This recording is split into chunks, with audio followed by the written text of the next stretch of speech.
Hello there everyone and welcome to another episode of All About a Fursuiter, the series where we interview furries. Get to know a little bit more about the furry fandom, one furry, or one fursuiter, at a time. Yes. Yeah. It has actually been quite a while since we've been back in the studio. The reason for that is because I have actually been working on a lot of stuff in life. As you can tell by this tweet right here. I think actually the last video we did back in the studio was with Hun the Hound back in February. The one after that was at MFF with Shadow Raccoon. Anyway, with that being said, in this week's video, we're going to be interviewing an underrated furry YouTuber. He's also a DJ, and just a really cool person overall. And that person is, drumroll, Strypz. Now Strypz, why don't you tell us a little bit about yourself, boy?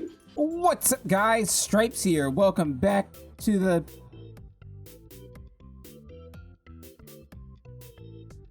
This isn't my channel. Where am I? This isn't my channel.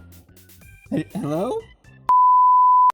Oh, I'm being featured on Benji's channel. Well, hello guys. My name is Strypz. I am a lion, and it is a pleasure to be here on Benji the Beagle's channel. Actually, I think this is my very first time being featured on somebody else's channel, and it is really super exciting. And Benji, thank you so much for having me on. So yeah, Benji has asked me a couple of questions, and I'm gonna answer them for you guys here today. I am super happy and super excited to be doing this. So yeah, let's just jump right in. On to the first question of my dude Strypz, and that is, what has your journey been being a content creator? That is an interesting question. How has my journey been being a content creator? Let's see. That has been a very interesting journey because I've been doing production for about 14 years. I started in my church doing like live production with like running the soundboard and the light board and all that, and then I moved into doing photography, DJing, and videography all around the same time, like within like the same 6-month window.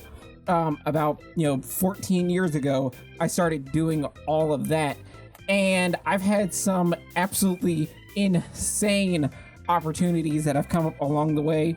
Like I mentioned in my photography in the Furry Fandom video, I have had an album cover, or well, inside jacket of an album, for photography wise, and videography wise, I've done some other really cool stuff.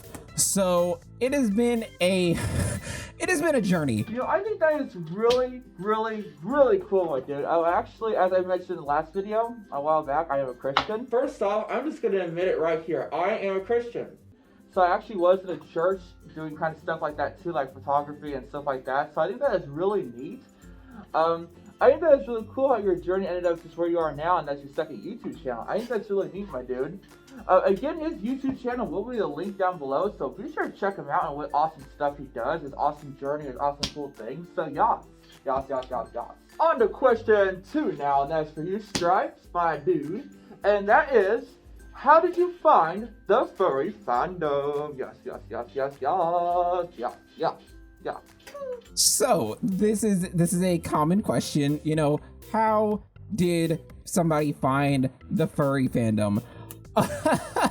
First and foremost, I have been a part of the fandom for 12, almost 13 years. Like I am starting to get into gray muzzle territory. So yeah, I've been part of the fandom for quite a while, even though I didn't get really active into it until college. But I initially found the fandom through written works. Actually, it wasn't the art like most people. For me, it was written stories, because when I discovered the fandom, I was an avid reader. That is something that I have fell out of over the years, just being an adult and not having as much time to read as I would like. But I discovered the fandom through written work on a little website that got rebranded into So Furry. If you know, you know, and if you don't know, yeah, Wikipedia is your friend. And yeah, but I've been part of the fandom, like I said, for almost 13 years, and it has been a journey. Like I said, when I got into college, that's when I really dived full force into the fandom. That's when I got my very first fursuit, and if anybody is familiar with my channel, they'll know that I started with Berry Pie, and I'll put a picture of her right up here. I think that is so deep, my dude. I had no idea you were in the fandom since 2008. That is so cool. I've only been in the fandom since 2017. However, I actually do remember Berry Pie. I was actually watching your channel back in, gosh, I'd say 2018. Correct me if I'm wrong. Actually, I don't really know. I think it was 2018. And I remember Berry Pie on the screen. I just thought your channel was really cool. That's how I actually kind of found your channel, actually. So, yeah, it's definitely awesome. Yeah. Now, on to the third question, my dude, Strypz. And that is, what is one underrated fursuit maker that you recommend to the viewer at home? So underrated fursuit makers, there are a lot of underrated and underappreciated fursuit makers in the fandom. Like, there is one that is very near and dear to my heart because they are the one who's taught me how to build fursuits, and that is Kino Grace of Dino Queen Creations. Like, she does beautiful work. She taught me how to build, and without her, Strypz would have never ever came to life. Like, granted, I was the one who did all the work, but she guided me every step of the way, and her work is so beautiful, so underappreciated. I think that is so neat, my dude. I think that is really cool how she basically guided you, got you go where you are. I think that is so cool. And plus her fursuits look absolutely amazing. I think that is so neat. I love that. And now, on to the fourth question, my dude, Strypz. And that is a little more of a different but more of a fun one. And that is, what is your favorite kind of steak? Yeah. Ooh, we have a fun question thrown in here. And I think it's because I am a lion, and that's probably why this question got thrown in here. What is my favorite kind of steak?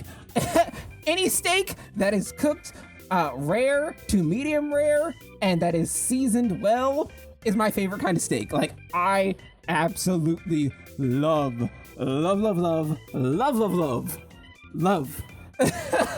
a nice big, like, juicy steak. Now I'm just thinking of steak, and it is wonderful, and it makes Lion happy, and once I'm done recording this, I may have to go get some steak, because now it's on the brain, and this is all your fault, Benji, but that's okay. I actually find that really neat. I am actually not a fan of rare to medium rare steak. I'm more of a medium well kind of guy. I mean, yeah, I know I'm a dog boy, but I like medium well steak. I don't really like well done or medium rare or just medium well. I also love a good surf and turf too, like a good steak with a good lobster tail. That's good stuff, man. You can't get much better than that, y'all. And now on to the fifth and final question for you, Strypz. And honestly, this might be one of the most important questions I've ever asked on an interview, so I wish you the best.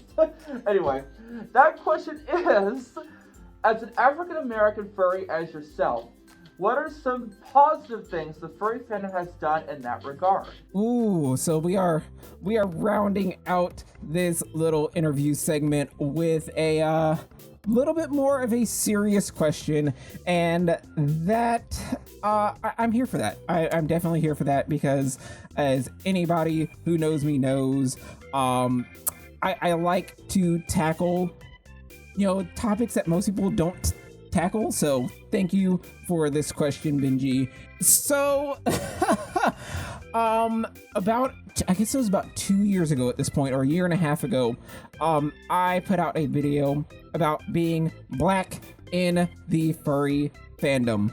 And since that video came out, it has been really, really cool to see more and more African American and other POC furries being put in the spotlight. It has been so heartwarming for us to actually be building up these creators, and I think that is a step in the right direction. I think that is absolutely neat what you said there, man. We should definitely support POC creators, especially women POC creators. I think that is so absolutely cool. We gotta always be there. We gotta stand up for our POC creators. It's absolutely amazing what you said there, Strypz. Now, it's on to the Switcheroo Round.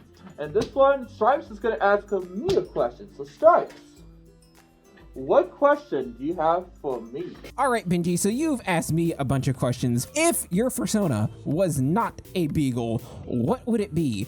And would it have the same colorations, or would it be a completely different color palette? I would probably be a fox, most likely a fox or a circle, or maybe even a manokit. Gosh, there's so much to choose from. Oh my gosh.